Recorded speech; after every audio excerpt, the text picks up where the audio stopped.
La 4e édition du séminaire gouvernemental qui vient de baisser ses rideaux a fait le bilan des 12 premiers mois de l'action du gouvernement Makosso.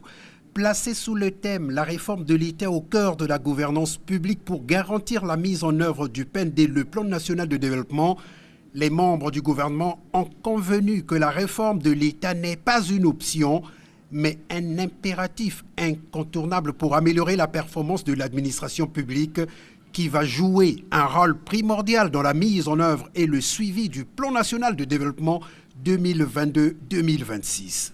Il ressort du bilan des 12 mois d'exercice du gouvernement que beaucoup de réalisations ont été faites.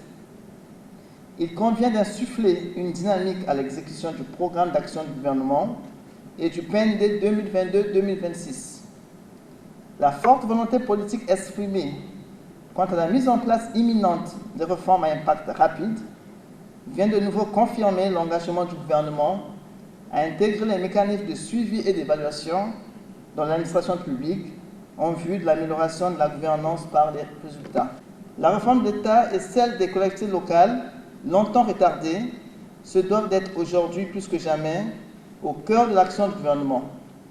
Cela permettra de restructurer le paysage administratif et d'accélérer la déconcentration et la décentralisation et ainsi de mieux répondre aux objectifs de redressement économique de notre pays et de lutter contre l'exclusion des collectivités locales. Les membres du gouvernement ont par ailleurs adressé une motion de remerciement au chef de l'État pour son leadership. Nous participons au 4e séminaire gouvernemental réunis autour du Premier ministre chef du gouvernement, M.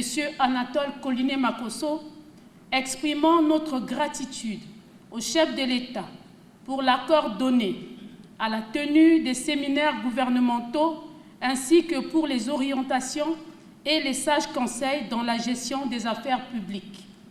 Lui réitérant notre fidélité, notre loyauté, notre engagement et notre dévouement pour la réalisation de son projet de société, ensemble poursuivant la marche sur la base duquel 88,40% des Congolais et Congolaises l'ont plébiscité lors du scrutin présidentiel des 17 et 21 mars 2021, un score jamais égalé depuis l'avènement de la démocratie dans notre pays.